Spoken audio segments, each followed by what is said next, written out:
Welcome back to 4K Tech. Okay, this is a review on how to fix VIZIO model VX32L. It's very simple to fix, actually.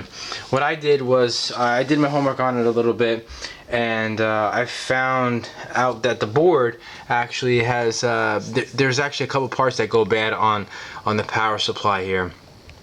This is the power supply right here. Okay, and there's actually underneath, actually behind the transistors go bad right here. There's 3 transistors actually blow, and there's also a diode behind here.